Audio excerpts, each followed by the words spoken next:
आगामी होने वाले लोकसभा चुनाव को लेकर अब पार्टी के बड़े नेता कार्यकर्ताओं के बीच पहुंचकर उन्हें रिचार्ज करने की कोशिश में जुटे हुए हैं। एक और भाजपा विधानसभा की जीत को लेकर उत्साहित है, तो वहीं पार्टी के बड़े नेताओं का दौरा भी शुरू हो चुका है और भाजपा अपने प्रत्याशियों को लेकर दिल्ली में मंथन में लगी है और जल्द ही भाजपा सभी 11 सीटों पर उम्मीदवारों के नामों की घोषणा कर देगी। इधर विपक्ष पार्टी कांग्रेस ने भी तैयारियां जोरों शोरों से तेज कर दी हैं और लोकसभा चुनाव को लेकर पीसीसी अध्यक्ष दीपक बैज जिला मुख्यालय विधानसभा क्षेत्र व गाँव और ब्लॉक बूथ लेवल पर पहुंचकर कार्यकर्ताओं की बैठकें लेकर कार्यकर्ताओं में जोश भर रहे हैं। पीसीसी अध्यक्ष व बस्तर सांसद दीपक बैज अपने संसदीय क्षेत्र में लगातार दौरा करके कार्यकर्ताओं से मुलाकात भी कर रहे हैं और कार्यकर्ताओं की पसंद कैसी हो भी उसे भी टटोला जा रहा है। वहीं पीसीसी अध्यक्ष दीपक बैज ने मीडिया से चर्चा करते हुए कहा कि सभी 11 सीटों के लिए लगातार दिल्ली में बैठकें शुरू हो चुकी हैं और जल्द ही सेंट्रल हाईकमान की बैठक में माह के अंत तक लोकसभा चुनाव के उम्मीदवारों के नामों पर फैसला कर लेगी। साथ ही कहा कि इस बार लोकसभा चुनाव में जिस विधानसभा क्षेत्र में महिला उम्मीदवार ज्यादा मजबूत होगी और पार्टी को जीत दिला सकती है, ऐसे महिलाओं को अधिक से अधिक टिकट दिए जाएंगे और साथ ही साथ ऐसे उम्मीदवार जो जनता का पसंदीदा होगा, ऐसे उम्मीदवारों को पार्टी टिकट देकर मैदान में उतारेगी। आगामी लोकसभा चुनाव की तैयारी कांग्रेस जबरदस्त तरीके से कर रही है।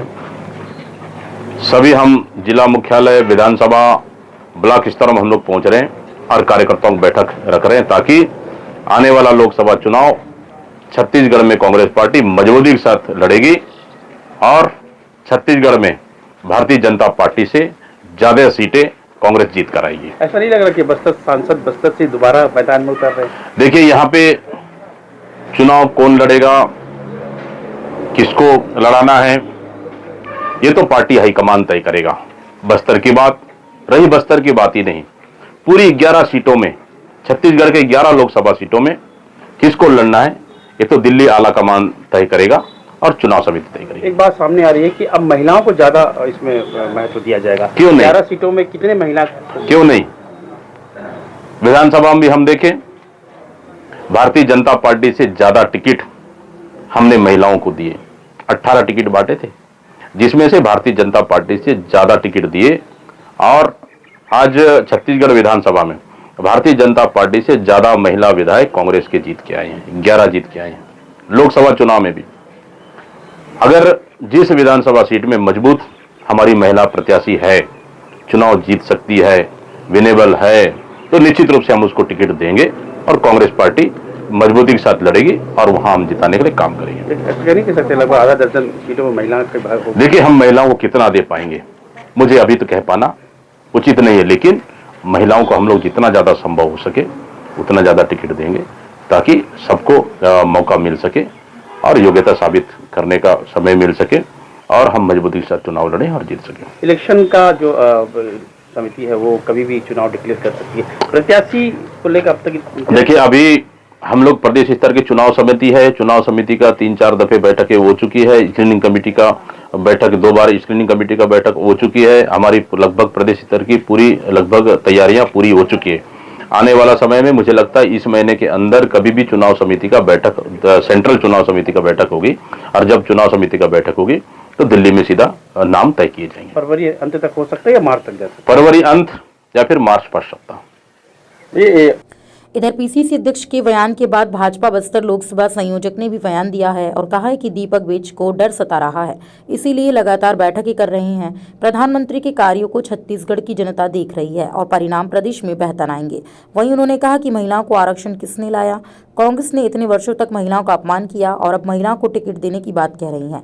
इस बार भी केंद्र में नरेंद्र मोदी की सरकार बनेगी और विपक्ष की भूमिका में कांग्रेस नजर आएगी। जगदलपुर से ब्यूरो चीफ अनिल राव की रिपोर्ट। लेकिन लगातार भारतीय जनता पार्टी के कार्यकर्ताओं ने मेहनत किया और मोदी जी की जो जन उपयोगी कार्यक्रम, जो लगातार विकासोन्मुखी जो काम थे उनको नीचे तक पहुंचाया। उसी के साथ कांग्रेस अपने अंतर्कलह और भ्रष्टाचार से इतनी दब गई तो उनकी जो इतनी प्रचंड जो बहुमत मिली थी और एक आशीर्वाद मिला था, जनाधार मिला था, जन आशीर्वाद मिला था, उसका उन्होंने तिरस्कार और अनादर किया, जिसके लिए जनता ने उन्हें सबक सिखाया।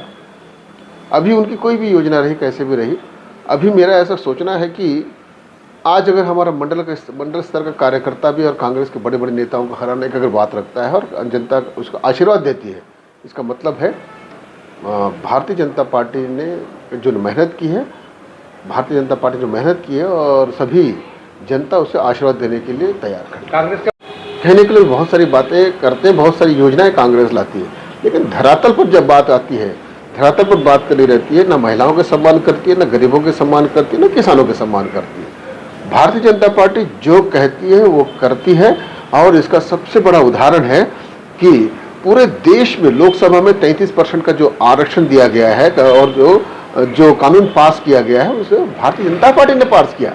अभी तक कांग्रेस ने इतने वर्षों में कभी भी महिलाओं की चिंता नहीं